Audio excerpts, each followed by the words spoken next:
Well, hello, everyone. This is Bruce Pulver, author of Above the Chatter, Our Words Matter, and we're here for another exciting episode of Can I Have a Word with You? And Heather Carter is out again today. She's taking care of some things, some important matters in her life right now, but she'll be back as soon as she possibly can. And as you know, our goal is to share one word, a phrase, talk about it, unpack it. We're going to have a special guest here who I've got up here on the list here. We're going to unpack positivity or positive, unpacking the word positive with our guest, Sylvia Marusyk. But I'm going to introduce her in a second because our goal here again is to just, can we just give an encouraging word? Can we unpack a word that kind of gives you maybe a nugget or something to think about? And our special guest today, we're in for a treat. About 5 years ago, Sylvia and I met at a mastermind event in Texas. We got into a conversation right away, and it got, one of those ones that are deep immediately. And with that, I just knew that we were going to be lifelong friends. We hit it off. She has the spirit of a giving heart. She's uplifting, encouraging, and we just became fast friends. So let me tell you a little bit about our guest, and then we'll get started. Sylvia is an international activational speaker, and we're going to dive into that as well. She has over 3 decades of experience in workplace health and safety. She's a founder of her own company called Mind Body Works. And some of the client feedback, just to give you some things that Sylvia drops on her clients when she's out speaking with them, are things like she brings unimagined heights of enthusiasm. And I'm all about that. I love that. And words are used to describe her like vibrant, engaging, uplifting, dynamic, and insightful. She just released her new book. It's called Testing Positive. What person better to have to unpack the word positive than someone who's written a whole book about it? We'll give you the information of how to get her book later. We're gonna spend most of the time in this conversation. So I would like to introduce you now to my dear friend, Sylvia Marusyk. Wow. Welcome. Thank you. Oh, you are my brother from another mother. And we knew that from day one. Yes, we did. And it's so great to have you here. And tell everybody where you are StreamYarding in from today. Smack in the middle of Canada, Winnipeg, Manitoba, Canada, where it is less than 100 degrees Celsius, minus 100 degrees Celsius today. We're actually getting some spring-like weather today. So it's really nice because when you tell people you're from the center of Canada, they presume that, you hibernate all winter because you can't set foot outside. I can't ever think of you being someone who would ever hibernate.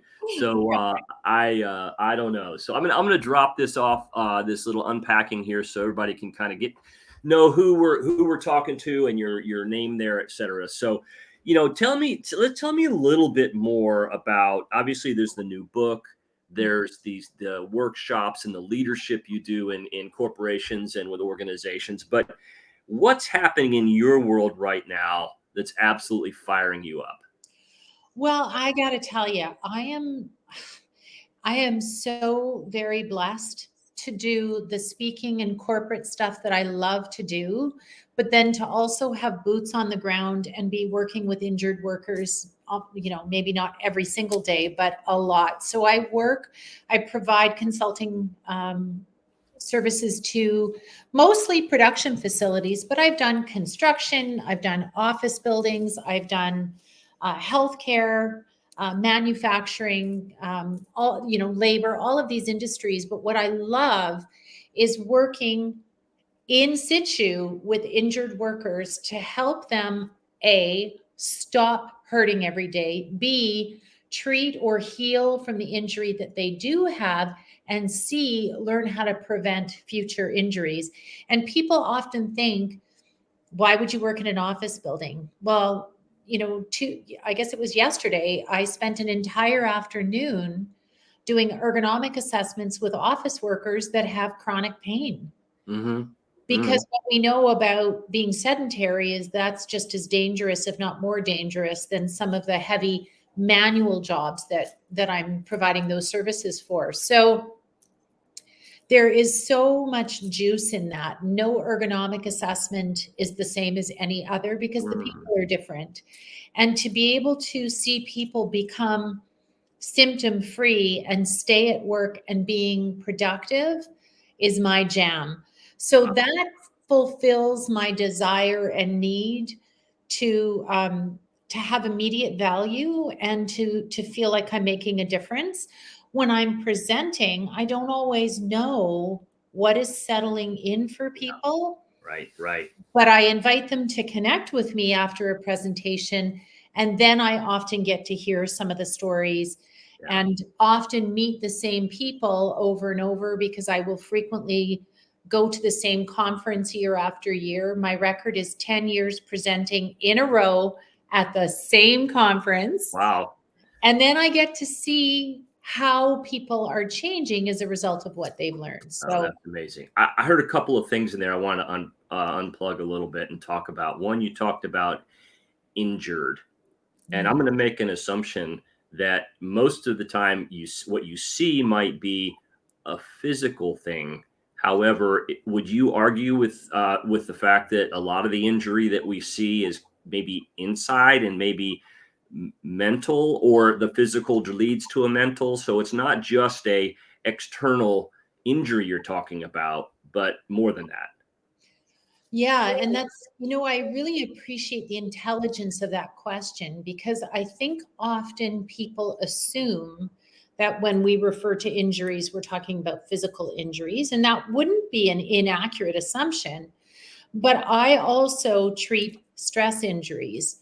So whether the stress is a result of a mental health crisis Hmm. or whether the stress is the contributor to a mental health crisis, doesn't matter. Either way, you've got a stress injury. It doesn't really matter whether it's the chicken or the egg. Yeah. So my job, and in fact, since COVID happened, where I was shut out of workplaces for a good portion of 2020 and 2021, I didn't have the ability to see all of the stress injuries. But what I noticed is since 2020, my time in any production or any facility is about 50% devoted to dealing with physical symptoms Yeah. and 50% dealing with emotional, psychological, Yeah. cognitive, mental health symptoms. So my job is not, to become their counselor. My job as a consultant is to spend time in that moment helping people deal with their immediate stress so I can settle their nervous system. If I can create hope for that person, and I Mm. can, that's one of the gifts that was given to me. I don't take any credit for that. That was just a divine gift. Yeah. When I create hope for someone, I can settle their nervous system and give them a path to dealing with that stress injury. So whether that's going through their employee assistance program or having one or two sessions with me, which may or may not be charged to the company. Yeah. 90% of the time, I do not charge the company for those things. I charge them for the time I'm in factory or in facility. But if I'm dealing with someone outside of the facility and I only need 1 hour with them, Yeah.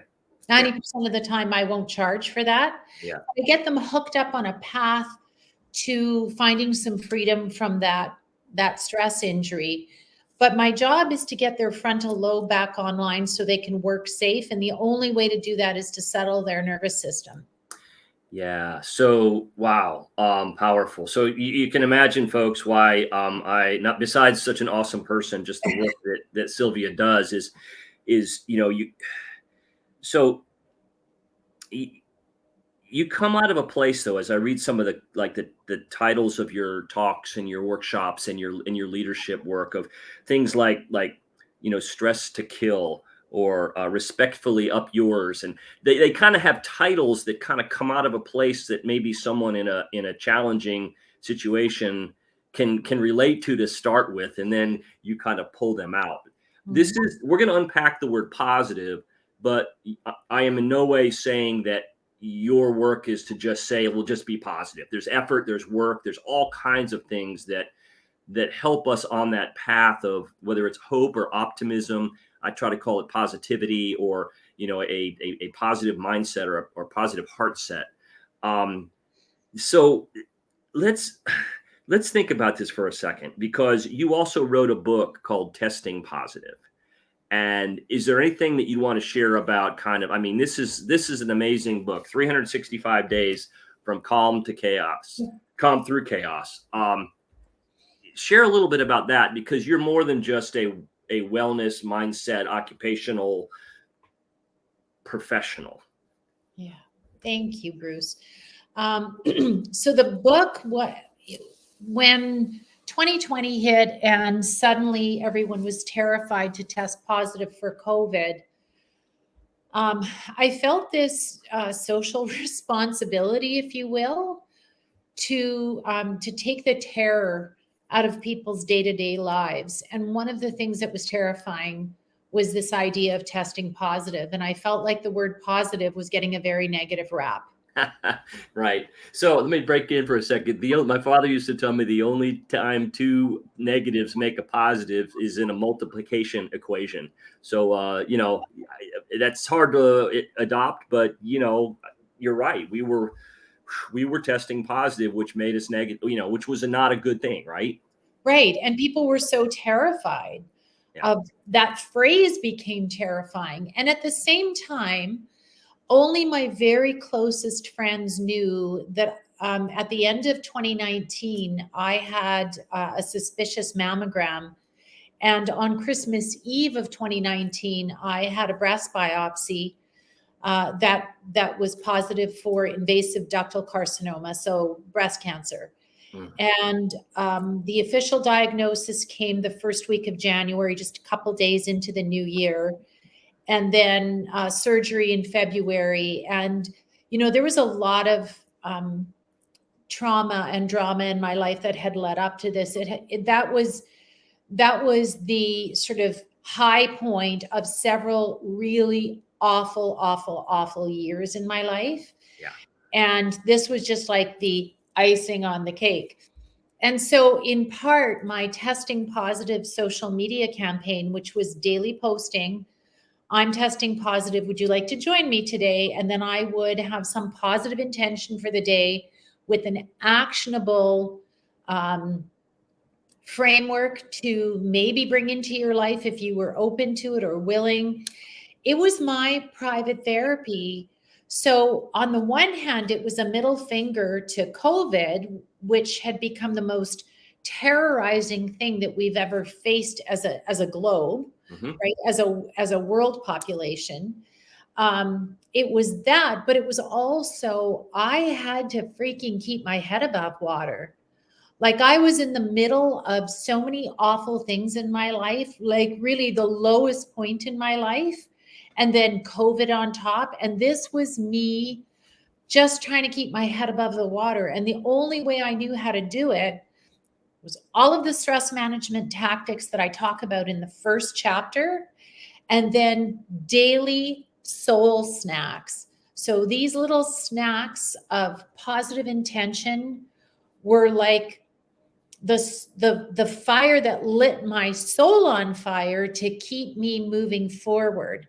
And as you say, Bruce, I am not just put the rose-colored glasses on. That's not what I would ever say to anyone. If you do not work through all the negative stuff, your issues live in your tissues and you will become sick. So you need to deal with the true events, facts, situations that you are living with. But if you get stuck there, you actually become sick. There's some research now coming out about how important it is to be negative. I'm just going to call BS on that. I think that is a bunch of people who just cannot put the daily effort in to waking up, and instead of saying, I wonder how my day is going to go, and just watch it all fall apart, they just don't want to put the effort into waking up in the morning and saying, this is the kind of day I'm going to have, period. Nothing's stopping me. I'm creating my own reality. And there's even something called toxic positivity, because, oh my gosh, we have to have a word for that too. When people are too positive, it's like we can't just let people have the good without saying, well, it can't be too good. Too good is bad. So we always on this podcast like to give some folks some, and I've kind of adopted your term, some things they can activate.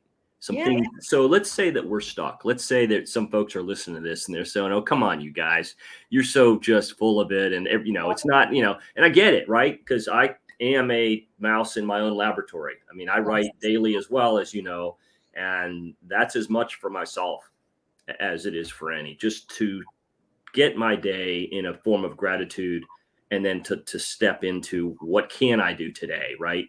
Not Right. what I can't do. So what are some things that you would say if someone's listening here and they say, I'd really like to take a step in that first direction? A couple of things you would say to encourage them, or something that they could do.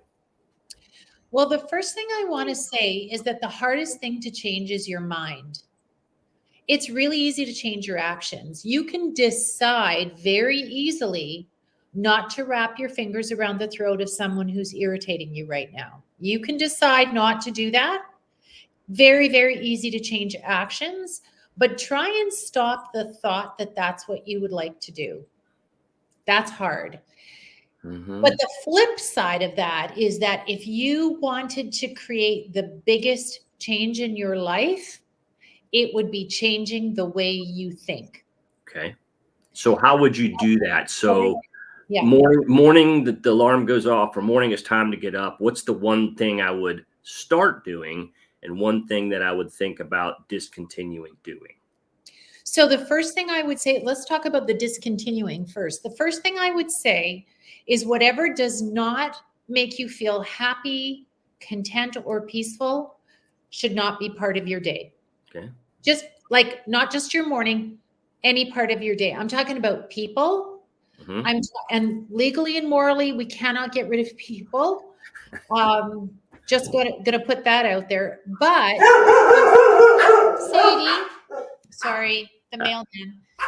But what I would say is discontinue behaviors, actions, relationships, conversations that do not add to your peace, your happiness, and your contentment. So, for example, if you do not listen to the news and walk away just feeling happy and buoyant, then don't listen to the news. Got it. Yeah. Right?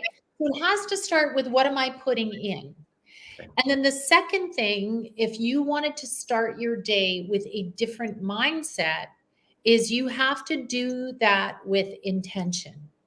You have to wake up in the morning and you have to say, this is how my day is going to go, instead of just letting it happen. When you just let it happen, you're a victim. When you wait, you can't create. Mm-hmm. So I say, don't wait, create, right? Okay. All right. So you become the power force, the power generator of how your day goes. So you choose your attitude and what you will or won't allow in your life. Does that make sense? it does. So I've written a couple of words around what you had said a minute ago about living with intention. I wrote it: live with intention, but without tension. So intention doesn't mean with tense actions. Right. It means with a purpose, and make that purpose to be living without tension. So live with intention of living without tension. And you can't always exclude it, but I do think it's a process, and incremental steps, like you said. Just start eliminating things that are leading to the behavior and the thought process that you don't have. And the other thing is, I love the word action, because it has its definition in it in 3 words. I act on are the letters that are in the word action. So let's do this, because we said we're going to unpack positive. Yes. And as you know, when we do this in this show, we write the words vertically. And I've written it 3 times in my book, and I'm going to pick one of them, and I'm going to read the letter and the phrase to you and ask you for sort of a quick, top of mind, give me a how, or give me an example or something. How about we do that? Let's do it. Okay. I love this. I like games. All right. Here, we'll do this one. In life, we can choose to be positive or negative. Choose positive. Why? The P is possibilities are the focus. What do you Right. think about that? Because if you do not, okay, what is possibility? Another word for possibility is hope. They're not exactly synonyms, but they're close, right? So if you are living without hope, without possibility, you are an emotional hostage to whatever is going on in your life that creates no hope or possibility. A hostage. Wow. Okay. All right. Oh, opens the mind to potential. Right. Because if you, okay, so here, okay, I love this question. So often people say the word I can't. My thing in life is to, instead of saying, no, I can't, or no, that's not possible, or I would never be able to, my question to you and my question to myself is, how can I? Mhm. Okay. All Right? right. What is possible when you say the word how can, or the phrase how can I?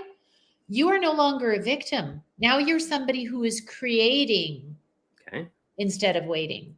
Someone mentioned to me once, and I love this phrase, life doesn't happen to you, it happens for you. So if you Beautiful. can see that open mind to potential, that's the O. S. If you're positive, why? It sets the yes, I can attitude. Absolutely. Otherwise, you're stuck in no, I can't. That does not feel good. How does it feel if someone says to you, Bruce, you can't do that? Yeah. You Well, don't feel a bit spicy. yeah. Yeah. Well, I do this thing in a talk of mine that I say kick the can'ts. Instead of kick Yes, the can, so any word that ends in an apostrophe T, we should really think about how can we eliminate those for 1 hour in a day. Here's what I can do, or I yes. will, or I will attempt, or I am, those kind of things. Okay. The I then is instills optimism. How does being positive instill optimism? It shows you what is possible, right? The negative is so easy for us to see because we default to that. But when you're in that negative mindset, you don't see a way out. And there's a physiological reason for that. When you are in a negative mindset, you are actually in the stress response. And in that response, the frontal lobe gets less blood flow. And this is the part of your brain that sees possibility, that seeks hazards, that can troubleshoot, plan, problem solve. Well, if you can't do those things, you don't see possibility. Got it. Okay. The T then in positive is tells the mind to go for it. Right, because the mind controls everything. The mind body is one entity, but the mind is always in control. It always controls the body. Yep. Eventually, sooner or later. So if we get the mindset right, physiologically, the processes that happen in the body create health instead of disease. Wow. Okay. The I then in positive, which is the second I, is inspires when situations look bleak. Right. And you know that person that can find something beautiful in something terrible? In the moment, sometimes you do not want to hear this. You know what, Bruce? Something amazing is going to come out of this. In the moment, sometimes we don't want to hear it, but 99.99% of the time, that is true. And all you have to do is think back to some of the most awful experiences of your life that have led you to some of the most incredible places in your life. Yeah. Yeah. We talked recently about the healing of a scar. A scar is stronger than the cut.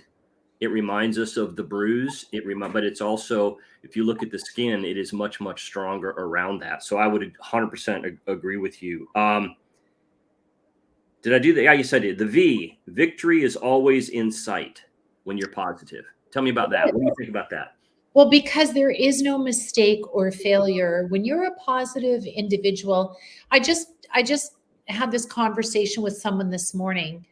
Um, I had a very abusive person in my life. I've actually had quite a number of them, but I had a very abusive person in my life. And I said to this person, I have nothing but gratitude, because if it hadn't been for that situation, I would not be where I am today in this situation, full of gratitude.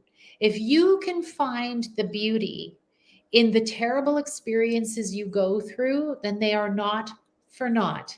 They are there to serve your highest good because they will help you evolve into a better version of yourself. Sylvia 20.0 is a much better version than Sylvia 5.0. Yeah. I'm stronger, I'm healthier, I'm more resilient, I'm more loving. Wow. Okay. And then the E is expects the best results. Right. So guess what? Where your mind goes, energy flows. When you expect good things happen. And when things are rough, but you're expecting good things come out of that. I will be very honest. I've written a very candid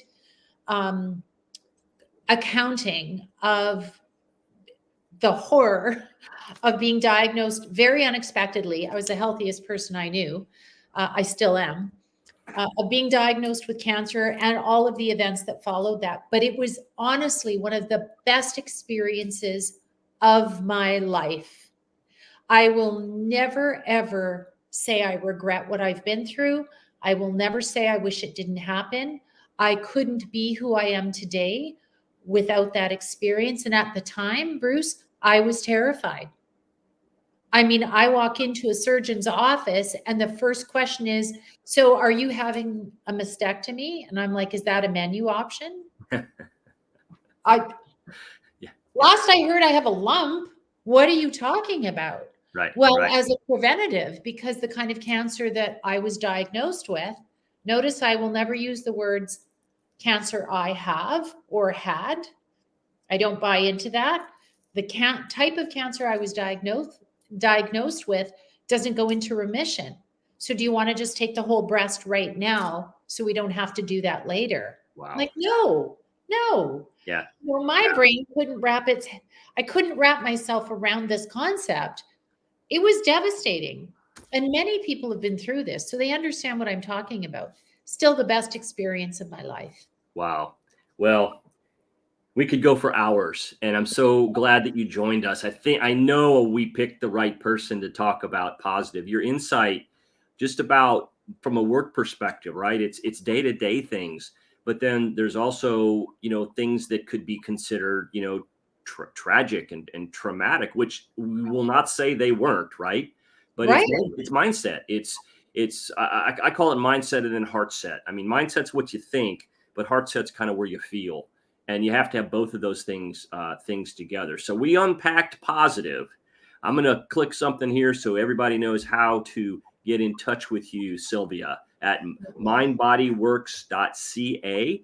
And your book is available on Amazon. So whether it's in the US or if it's in Canada or anywhere, go to Amazon and order the book. You are such a dear friend, and we could go for hours. And I just thank you so much for helping me unpack the word positive. And when I asked you earlier this week, can I have a word with you? And you said yes, it made my heart feel great. Thank you, Bruce. I want to just add one small thing.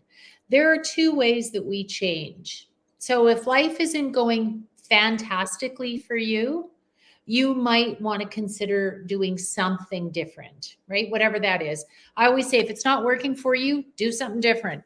So if you're kind of sitting here listening to this and going, I'm not as happy as I could be. I'm not as healthy as I could be. I'm not as peaceful as I could be. I need to change. Mm-hmm. There are two ways that we do change. One is we invest big money and time and a lot of effort, right? We hire the personal trainer, we clean out the pantry, we go to the naturopath, whatever those changes are, they're big. We take the course, we do the program, big investment of time, money, effort. Mm-hmm. There's another way. Tell me. And that is a tiny little snack that inches you towards better every day. And I'm not going to plug this book. I'm just going to show you it's a snack a day. It's a 20-second read a day. And the neuroscience behind this is that tiny little positive input every day changes the geography of your brain so that your brain sees the world more positively. Why is that important? It changes your health. When you have positive thoughts, there are positive cascades of biochemical things that we produce in the body that enhance our health.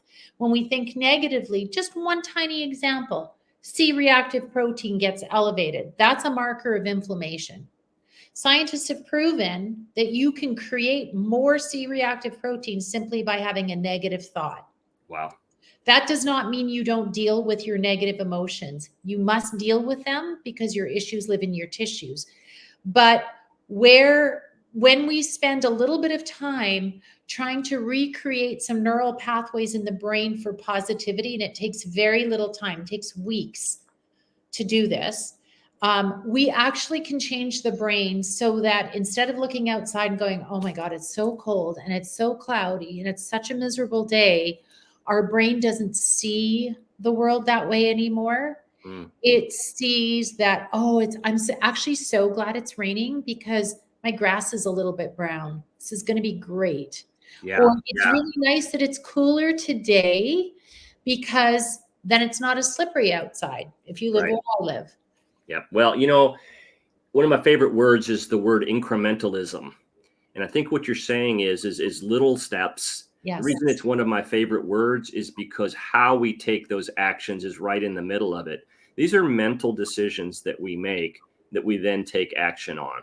Yes. So to become more positive really requires little steps, consistently repeated over time, and making and keeping promises to yourself that you will do those things. Absolutely. Well said. You are the master of words, my friend. Well, you helped me break down positive, and let's do this again. We'll come back. We'll circle back. Congratulations on the book. Thank you for sharing your insights with us. And until next time, Bruce Pulver, author Above the Chatter, Our Words Matter, saying thanks for coming in and letting me have a word with you. Take care. Bye-bye. Thank you, Bruce.